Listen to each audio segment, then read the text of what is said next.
शायद पता नहीं होगा कि शक्कर बनाने के लिए गन्ने के रस के साथ कच्चे अंडे भी मिलाए जाते हैं, जिससे चीनी के छोटे छोटे दाने बनाने में आसानी रहती है। दोस्तों, क्या आप जानते हैं फैक्ट्री में चीनी यानी कि शक्कर कैसे बनती है? चलिए जानते हैं चीनी बनाने की पूरी प्रोसेस के बारे में। दोस्तों, वीडियो अंत तक देखें और पसंद आए तो शेयर जरूर करें। दोस्तों, चीनी बनने की शुरुआत होती है गन्नों की फसल की शुगर फैक्ट्री में पहुंचने से, क्योंकि चीनी मुख्य रूप से शुगर कैन यानी गन्नों से बनती है। इसलिए ट्रक या ट्रॉली में लोड करके गन्ने फैक्ट्री में पहुंचते हैं, जहां पर उन्हें क्रेन मशीन की सहायता से अनलोड किया जाता है यानी उतारा जाता है और इसे श्रेडर मशीन में भेजते हैं। ये मशीन कुछ ही समय में गन्नों को कट करके बारीक पाउडर में बदल देता है। लेकिन यहाँ उसका जूस नहीं निकलता। अब जो हमें फाइबर मिलता है, इस फाइबर को लाइन से एक के बाद एक लगी रूरल मिल के बीच में से गुजारते हैं, जिससे फाइबर में मौजूद एक एक बूंद जूस को निकाल लिया जाता है। 2-3 रोलर से गुजरने के बाद इसमें गर्म पानी डालकर फिर से रूरल के बीच में से गुजरती है। इस तरह से 99% तक जूस निकल जाता है।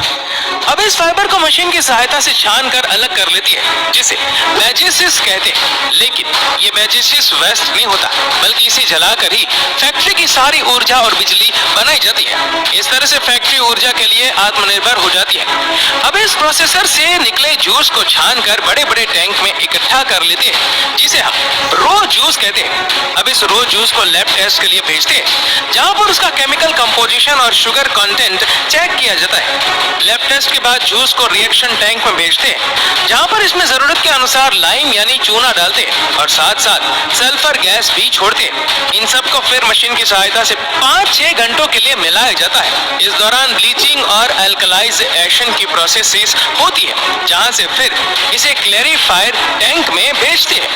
वहां पर इसे टैंक में भरकर छोड़ देते हैं और कुछ समय बाद सारा कीचड़ नीचे बैठ जाता है सेडिमेंट के रूप में और साफ पीला जूस ऊपर रह जाता है। अब इस साफ जूस को कचरे से अलग करके इवेपोरेटर्स में भेजते हैं। इवेपोरेटर्स में जूस को तब तक उबाला जाता है जब तक ये गाढ़ा सिरप में ना बदल जाए। अब इस सिरप को प्रोसेसिंग टैंक में भेजते हैं, जहां पर इसे पहले गर्म करते हैं, फिर इसमें पहले से बनी चीनी के कुछ दाने डालकर ठंडा करते हैं, जिसे ठंडा होने पर बाकी सिरप भी शुगर क्रिस्टल यानी दानों के रूप में जमने लगता है। इस दौरान सैंपल लेकर इसका टेस्ट भी करते हैं, ये चेक करने के लिए कि क्रिस्टल कैसे जम रही है। जब ये सिरप ठंडा हो जाता है, तब इसमें 2 तरह की चीजें होती है, शक्कर यानी शुगर की क्रिस्टल और मोलासिस। मोलासिस एक गुड़ की तरह दिखने वाला लिक्विड होता है, लेकिन ये गुड़ नहीं होता।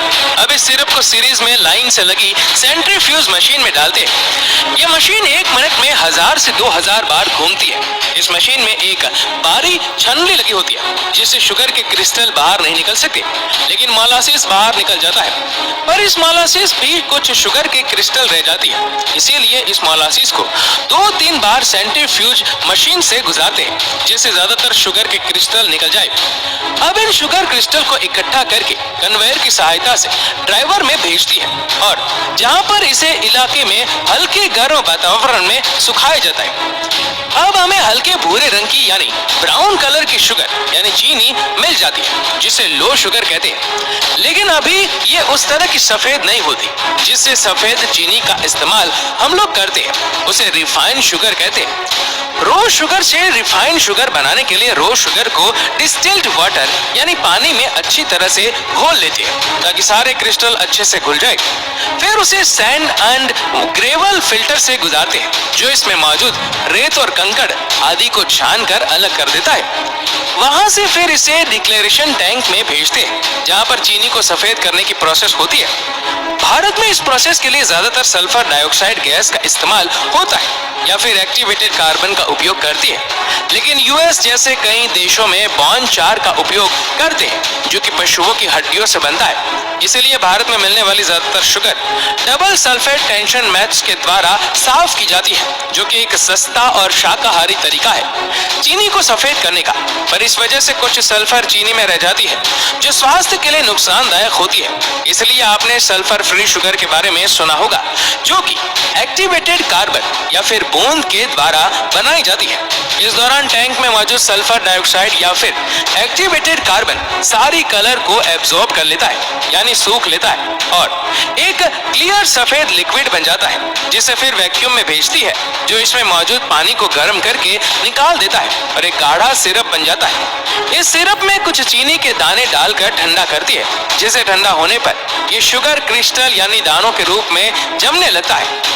अब एक बार दोबारा इसे ही सेंट्रीफ्यूज मशीन्स में डालते हैं, जिसमें बारी छन्नी होती है और जिनसे चीनी यानी शुगर के क्रिस्टल नहीं निकल सकते, लेकिन पानी और मॉरिशस की बचे हुए पार्टिकल्स निकल जाते हैं, क्योंकि ये मशीन बहुत तेजी से घूमती है, जिस कारण सेंट्रीफ्यूगल फोर्स जनरेट होता है और सिर्फ व्हाइट शुगर क्रिस्टल यानी सफेद चीनी के दाने रह जाते हैं, जिसे फिर घूमते हुए रोटेटिंग ड्राइवर मशीन में भेजते हैं, जो इसमें मौजूद नमी को अलग कर देता है और जो शुगर के स्थल यानी दाने आपस में चिपके रहती है उन्हें भी अलग कर देता है। फिर इसे बड़ी बड़ी वाइब्रेट करती हुई छानियों के द्वारा छानकर इसे स्टोरेज टैंक में भेजते हैं, जहाँ पर हजारों टन शुगर को रखा जाता है, जहाँ से फिर इससे ऑटोमेटिक फिलिंग मशीन के द्वारा प्लास्टिक बैग्स में भरी जाती है और इसके ऊपरी सिरे को सीकर पैक कर देती है, जहाँ से फिर से ट्रांसपोर्ट किया